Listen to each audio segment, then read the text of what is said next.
Hi, Jimmy here. I'm kicking off our summer reading program for this year. One of the things, as we do always, is the read to win.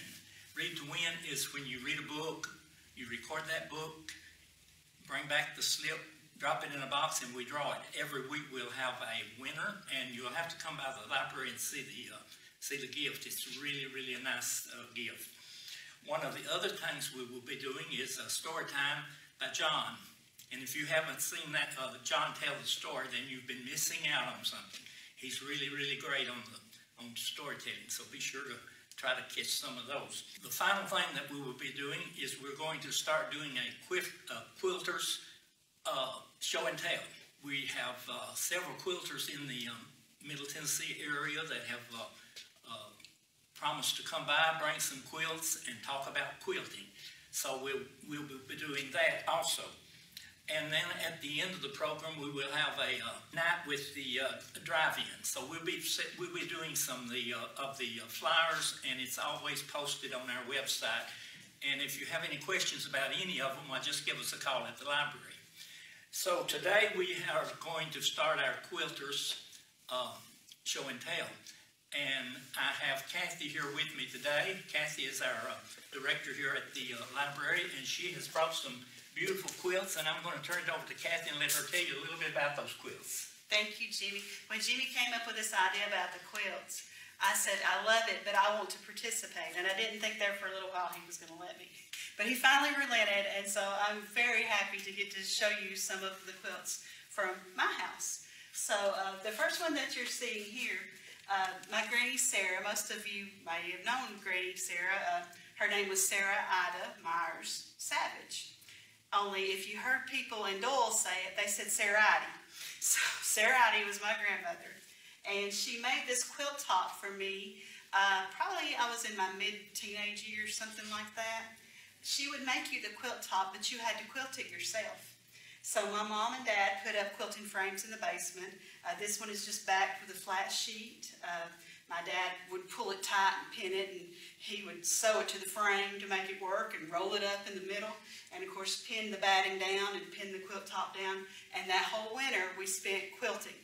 And different family members would stop by to see the quilting frames and see our progress. My sister had a quilt top too that we were working on that same winter. And so a lot of family and friends helped quilt this one. It's nothing fancy. I love the colors. You can't probably see on camera, but these are little lemons on a blue polka dot background with yellow and green, and I've just always loved the colors. There's something about the colors of this just made me smile. So this is my quilt from my Granny Savage. Now this quilt is from my grandmother McCord. And again, some of you knew her, Mary Ruth McCord, Mary Ruth Jones McCord, I should say, from Mentone, Alabama, originally. My Aunt Amelia gave me this quilt about 5 or 6 years ago. And the day that she gave it to me, I drove down to Steele, Alabama, to one of my cousin's college graduation parties. And Amelia surprised us in the parking lot with these quilts. My dad was sick that day and just didn't feel good at all. He felt so bad he let me drive him to Alabama, so that indicates how bad he was feeling. When we got home with it and spread it out, he's looking, and he said, now wait a minute, that was my shirt. And he says, that right there, that was Sammy's dress. And then Sue wore it when Sammy was finished with it. I don't ever remember Amelia wearing it, but I remember Sue and Sammy. And this was my daddy's shirt, and this was Jim's. And he started pointing out this was clothing that they wore when they were younger, that my grandmother, who was a pastor's wife, didn't waste anything, sewed these leftover scraps into a quilt. Now the back of this one, a lot of you, as soon as I turn this, you'll know what it is. This is feed sacks and flour sacks that, again, they didn't waste anything. So those sacks were pressed and cut. And a lot of people made dresses and shirts if they could find enough that matched. But if you didn't find enough that matched, you made things like this. You backed your quilts with them. The binding on this one over here, by the way, my mom did it on the sewing machine. But this binding on this one, it is hand-stitched as well. So this one, like I said, over here was made roughly 1985, 86, something like that. As best as we can figure, this one was in the 50s, somewhere 1950s. Now this last one is almost 100 years old. This was from my great aunt Drusilla Savage Broom. She was my granddaddy Pausander Savage's oldest sister, and my mother was raised by Drusilla. So a lot of the good things that I have came from Drusilla. Jimmy says that this is a butterfly applique, and it's set onto a muslin backing. It is all hand stitched, and it's beautiful. The back stitching is done in black, so it's a really good contrast. Of course, like any old quilt, it's got a few problems here and there. It's got some spaces that are not so pretty anymore, so you just fold it when you hang it up. Now this one has been on display in my house for years until Drew was born. My daughter Drew is named for my great aunt Drusilla. And when Drew was born, she'd walk down the hall with this quilt hanging there, and she'd wipe her face on the quilt. And I caught her doing it, and I was like, oh no. So then I put it away, and now it smells like a cedar chest because it's been living in the cedar chest in my house. But so this is 3 different family members. Like I said, this one was made 1920s, 1950s, 1980s. 3 very different styles. My grandmother McCord especially, this one's just scraps, but it really means a lot to you. I don't know any pattern names. I don't know a lot about quilting. I can sew on a button on a good day. I did stitch a lot of this one myself when it was on the quilting frames, and if you'll notice, there's some really nice toenail stitches here. You see this one right here?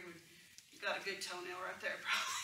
But I was not very good at quilting, but I did get a chance to try it. So that's my quilts. That's what I know. Great. That's a great, Cathy. And as you see from Cathy's experience, all quilts have a history.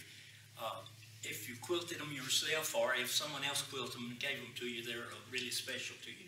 And this one, I was watching her when she lifted it up, and I saw something that I remembered also. I had a shirt when I was a boy made from a feed sack from this pattern.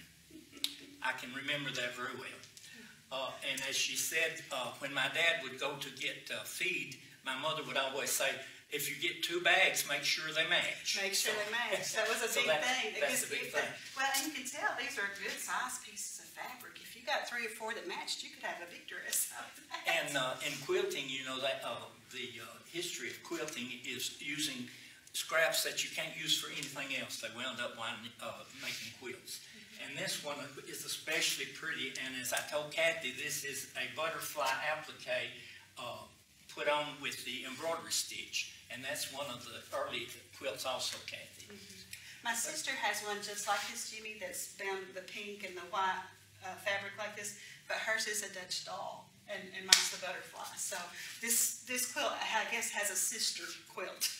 I don't know what else to call it, but you could tell they were made right at the same time, because that Dutch doll is also outlined with an applique and just set just like this one with the pink and the white squares.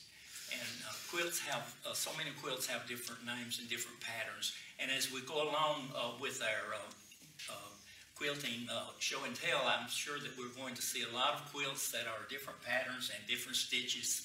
And so I'm really, really excited to get into that. And thank you, Cathy, for coming by and showing us these quilts. We appreciate that. And I appreciate you letting me go first, because mine are nothing fancy. And I know we're going to see some fancy ones this summer. I have seen some of the ones that are getting ready to come in, and mine do not hold a candle for them to see by. Theirs are amazing. So I'm glad I got to go first. Well, we have really experienced quilters, and then we have those everyday quilters that just quilted to use them for covers during the winter months, and that's what quilting all about. And if you're interested in quilting, we have several books here at the library that covers quilting, and especially this one. This is People and Their Quilts, and it's by John Rice Irwin, and it's really an important book if you like quilting. So I want to thank Cathy for coming by, Cathy. Thank you for letting me. I appreciate it. And hope you enjoyed Cathy's display. And if you, like I said, if you have any questions, just give us a call here at the library. Catch us on Facebook, or we will have some flyers out later. Oh, and Jimmy, also, a lot of my first cousins got quilts this same year from my Granny Sarah. If y'all would drop pictures of them in the comments, we would love to see, because I think most of them were the same pattern. I'd love to see the different fabrics. And I know my cousins on my grandmother's side also got quilts from her, so if you would drop those in the comments, we would love to see. We'd love to see the quilts that anyone has out there that are to put into the comments. We're always glad to see those comments. Thank you so much for letting me come. Thank you for coming. Hey, come on and see us at the library. Thank you.